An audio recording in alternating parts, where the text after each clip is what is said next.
4월 3일 수요일 저는 한 친구와 칠갑산을 가려고 한 안내산악회에 예약을 해두었는데 하루 전날 저녁 날씨를 확인해보고 고민에 빠졌습니다. 서울에는 별 문제가 없는데 충청도를 포함한 중남부지방에는 하루 종일 비가 내리는 것으로 예보가 되어 있었기 때문입니다. 잠깐이면 모르겠지만 처음부터 끝날 때까지 비를 맞으며 산행을 할 수는 없었기에 아쉽지만 칠갑산은 다음 기회로 미루기로 했습니다. 칠갑산 대신 선택한 산은 서울에서 멀지 않으며 북쪽 동두천에 위치한 소요산이었습니다. 소요산은 서울에 사는 사람이라면 모르는 사람이 별로 없을 만큼 잘 알려진 산인데 관심을 가지고 있으면서도 기회가 없어 가지 못하다가 칠갑산을 가지 못하게 되자 제일 먼저 떠오른 산이었기에 예쁘다는 진달래도 볼 겸 가게 되었습니다. 소요산은 전철이 개통되면서 접근성이 한층 좋아져 쉽게 찾아갈 수 있습니다. 1호선 전철 종로 3가역에서 1시간 15분이면 바로 소요산역에 도착할 수 있고 소요산역에서 조금만 걸으면 바로 소요산 등산로를 만날 수 있습니다. 소요산은 가장 높은 의상대가 해발 587m로 그리 높지 않고 규모가 작아 산세가 웅장하지는 않지만 산세가 특이하여 하배군대, 중배군대, 상배군대, 나한대, 의상대, 공주봉의 6봉우리가 원형을 이루고 있어 소요산 등산로는 동두천시 안내도에서도 설명하고 있는 것처럼 전형적인 은행잎 모양인데 저는 많은 사람들이 하는 것처럼 계곡에서 시작하여 봉우리로 올라가지 않고 왼쪽에 있는 능선을 따라 첫 봉우리인 하배군대를 올라간 다음 6봉우리를 시계 방향으로 차례로 오르내리는 등산로를 선택했습니다. 제가 소요산을 잘 모르는 상태에서 선택한 능선길 2.9km는 나중에 내려오면서 보니 참으로 탁월한 선택이었습니다. 사람들이 가장 많이 다니는 자제암으로 올라가는 길 2km는 아스팔트 포장도로인데다가 특별한 볼거리가 없는 재미없는 길이었지만 제가 선택한 능선길은 예쁜 진달래꽃이 끝없이 이어지는 꽃길이어서 다소 가파른 오르막길임에도 너무나 즐거운 산행이었기 때문입니다. 소요산은 경기도 동두천시와 포천시에 걸쳐있는 산으로 한국민족문화대백과사전에 따르면 고려 4대 광종 때인 974년에 소요산이라 부르게 되었는데 화담 서경덕, 복례 양사원과 매월당 김시습이 자주 소요하였다고 하여 소요산이라 부르게 되었다고도 전해집니다. 소요산의 소요는 유유자적하다, 한가롭게 걸어다니다, 여기저기 방황하다 라는 뜻을 가지고 있는데 조선 태조 이성계가 아들 이방원에게 왕위를 내주고 한때 말년을 보냈던 곳으로 상배군대에 자주 올라 운치를 구경했다는 기록이 있다고 합니다. 소요산은 뾰족뾰족한 기암괴석이 절묘하게 봉우리를 이루어 만물상을 연상케 하는 수려한 자연경관과 안봉과 바위능선 사이로 골짜기가 협곡을 이루며 청량폭포와 원효폭포 등의 명소가 산지하고 있는 배군대로 이어지는 멋진 계곡을 가지고 있고 봄에는 진달래와 철쭉, 여름에는 녹음과 폭포, 가을에는 단풍, 인적뜸한 겨울에는 낭만적인 정취가 요별나서 옛부터 경기의 소금강이라 일컬어진다고 합니다.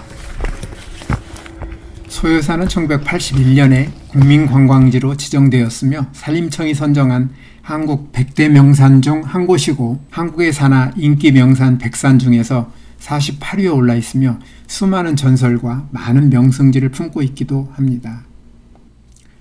예쁜 진달래꽃들에 취해 가파른 오르막 등선을 열심히 오르던 저는 1시간 조금 지나 6봉우리 가운데 첫 봉우리인 해발 440m의 하배군대에 도착했습니다.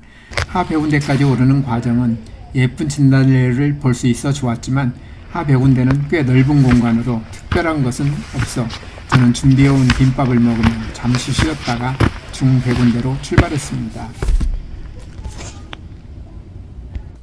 하배군대에서 시작하여 은행잎 모양의 6봉우리를 시계 방향으로 돌면서 넘는 길은 오르내림이 있어 체력이 다소 소모되긴 하지만 봉우리를 지날 때마다 전망이 바뀌는 재미가 있습니다. 하배군대에서 중배군대까지 400m는 높이로는 70m를 올라가는 셈이어서 가파른 오르막길이 이어지는데 중백운대는 공간은 넓지 않지만 멋지게 잘 자란 나무들이 만든 울창한 숲이 마음을 푸근하게 해주었습니다.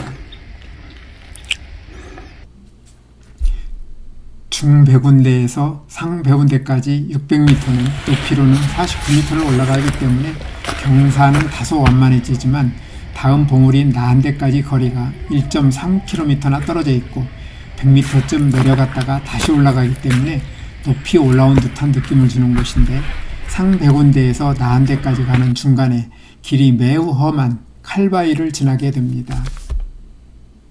상백운대에서 나한대로 가는 내리막길에 있는 칼바위는 이름이 말해주듯이 길이 매우 험하여 추락이나 낙석 등 각종 사고 위험이 높아 안전사고 예방을 위하여 가능하면 새로 만든 우회로를 이용하여 달라는 안내판이 설치되어 있습니다.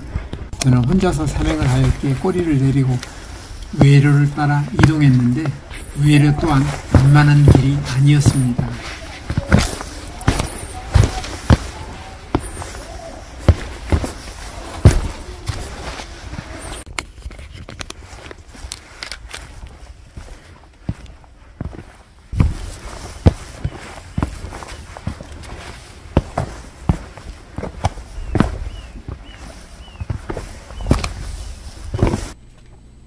칼바위에서 해발 571m로 소요산에서 두 번째로 높은 봉우리인 나한대까지 0.9km는 완만하게 50m쯤 내려갔다가 125m를 다시 올라가는 가파른 오르막길입니다.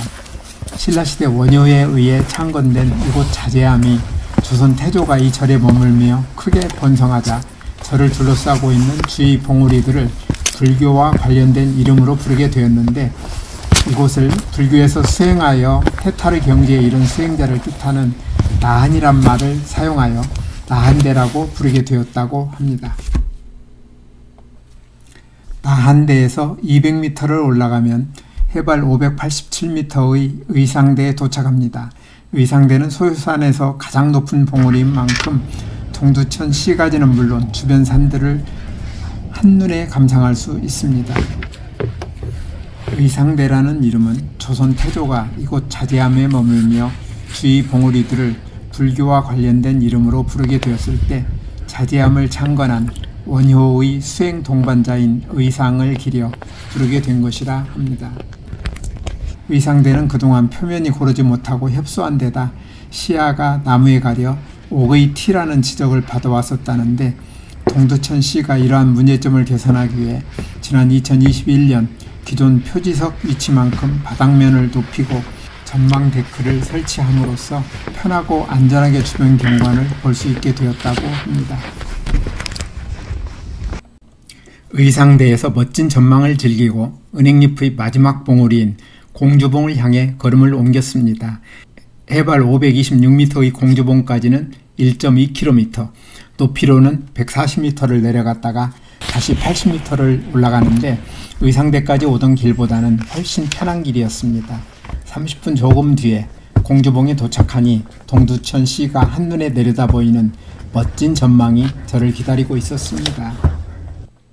안내도에 따르면 소요산에 자제함을 짓고 수행하던 원효 스님을 찾아온 요석공주가 산 아래 머물면서 남편인 원효 스님을 사모했다는 전설이 있는데, 공주봉이라는 이름은 요석공주의 애끓는 사모를 기려 붙여진 이름이라고 하며, 지금도 공주봉으로 오르는 길목에는 구 절터가 남아있습니다.